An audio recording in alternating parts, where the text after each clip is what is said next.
प्रसून जी, वैसे आपने जो भी बात बोली कि शायद स्पिरिचुअल उसके लिए कुछ सवाल इसी से जुड़े हुए आना भी शुरू हो गए हैं।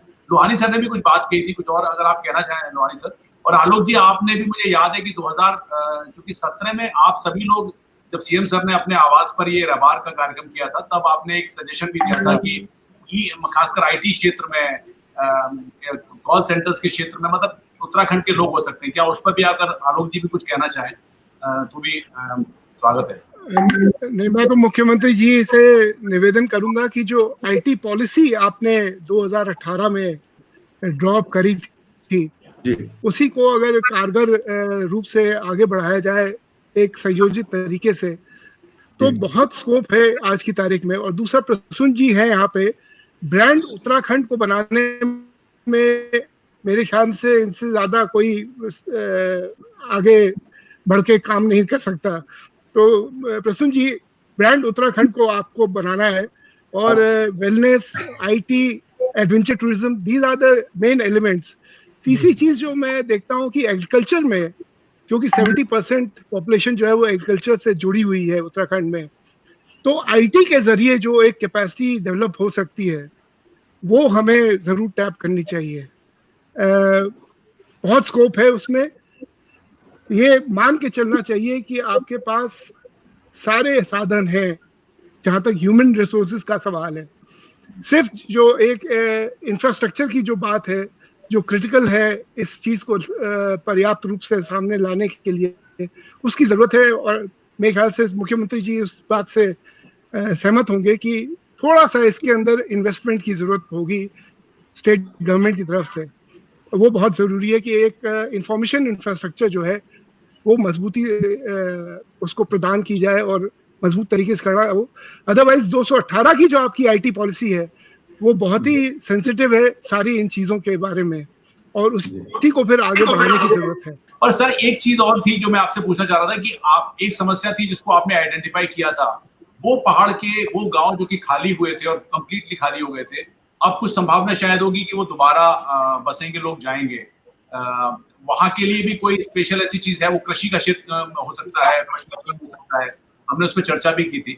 क्या उस दौरान भी सरकार सोच रही है या किसी तरह का इंसेंटिव उनको हो सकता है उनकी एफर्ट को कराने के लिए? ऐसा अंदाज कि हम अगले हफ्ते तक हम इसको क्लियर कर देंगे। हमारे यहाँ मंथन चल रहा है, हम लगातार उसके लिए बैठ रहे हैं। और जैसे हमारे गांव की परिस्थितियां हैं उसके अनुरूप कौन से काम ऐसे हो सकते हैं उसको हम लिस्टिंग कर रहे हैं। तो कैसे इम्प्लीमेंट करना है उस पर भी हम लोग काम कर रहे हैं। लगता है कि नेक्स्ट वीक हमारी सारी चीजें सामने आ जाएंगी। हम सब लोग जानते हैं कि हमारे गांव की जो खेती है, एक तो हमारी जोत बहुत छोटी है, खेत बहुत छोटे हैं, और अगर हमारे पास 10-20 नाली जमीन एवरेज है उत्तराखंड में, 20 नाली एवरेज, यानी 1 एकड़ हमारी एवरेज लैंड है, और वो 1 एकड़ भी कहीं 10 खेत है, कहीं 15 खेत है, कहीं 25 खेत है, एकदम छोटे छोटे हैं और बिखरे हुए हैं। और इसलिए हमारी जो नीति होगी कि हम कहें कि हम उसमें अनाज पैदा कर लेंगे, तो उससे काम चलने वाला नहीं है। उससे केवल हो सकता है कि हम 2-3 महीने का राशन अपना घर का निकाल लें, लेकिन हम उससे बच्चों की पढ़ाई नहीं निकाल सकते, हम कपड़ों का खर्चा नहीं निकाल सकते, हमको कहीं आना जाना है तो वो उस खेती की स्थिति नहीं है। और इसलिए हम लोग उन खेतों के लिए, उन जो हमारी बहुत ही जोत है या हमारी जो लैंड होल्डिंग जो बहुत कम है, उसमें हम कैसे अधिकतम इनकम कर सकते हैं, और तो लोकल डिमांड भी जिसकी हो और लोकल मार्केट भी जिसकी हो, उन चीजों पर हम लोग काम कर रहे हैं। सर, आप भी कुछ पूछना चाहेंगे?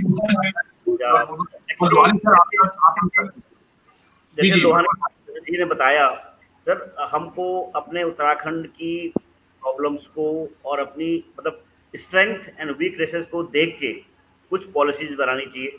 मैं सोचता हूं कि हर क्राइसिस कुछ अवसर भी लाती है। अब की हालत यह है कि उत्तराखंड में हमारे सिर्फ 3 जिले अफेक्टेड हैं, एक देहरादून, एक हरिद्वार, एक नैनीताल। बाकी हमारे उधम सिंह नगर भी है, 4 जिले।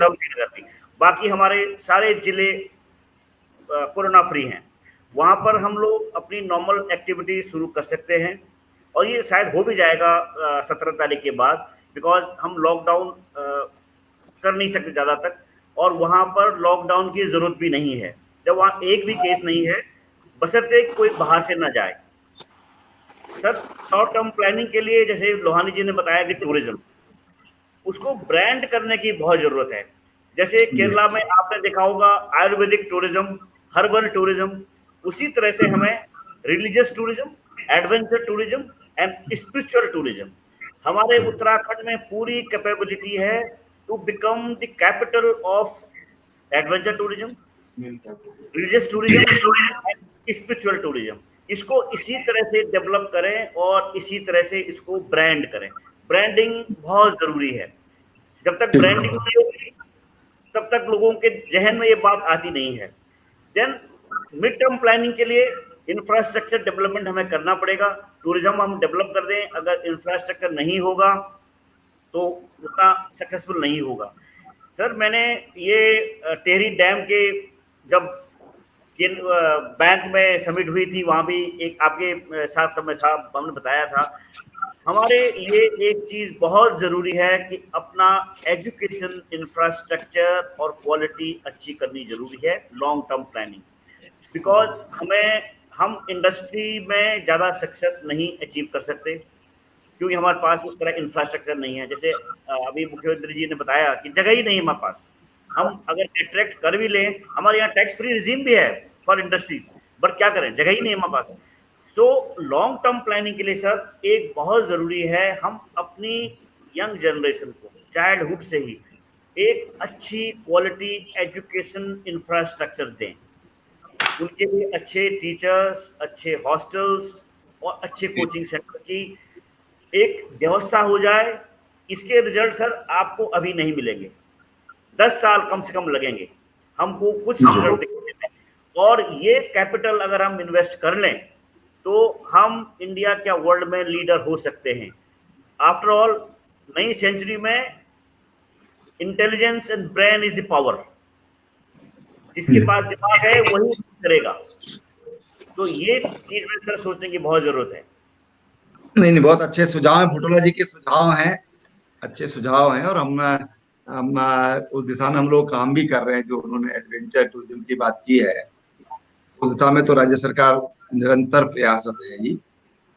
अब उसमें हमको कुछ एक्सपर्ट लोग चाहिए होंगे, और हमने उसमें ये भी जो निर्णय लिया, हमने कहा इसमें कोई ना, इसका जो हेड जो इसको करेगा अखिल भारतीय सेवा का अधिकारी करेगा। कोई IAS हो सकता है, कोई IFS हो सकता है, कोई IPS हो सकता है। एक अखिल भारतीय सेवा का जो अधिकारी होगा उसकी एक सोच थोड़ा भिन्न होती है, और उसकी रुचि अगर इसमें है तो और अच्छी बात है। इसलिए हमने बहुत डिस्कशन के बाद ये निर्णय लिया कि में कोई अखिल भारतीय अधिकारी हो, वो अखिल भारतीय सेवा का अधिकारी हो, इसको देखे, जिसने दुनिया देखी है उसको देखे। क्योंकि उत्तराखंड में जैसे भुटोला जी ने भी कहा कि उसमें अपार संभावनाएं उसकी हैं यहाँ पर, और उससे हमारी राज्य की ब्रांडिंग भी हो सकती है। हमारी जो जोग्राफिकल जो कंडीशंस हैं, हमारी जो क्लाइमेटिक जोन्स हमारे हैं, वो सब उसके अनुकूल।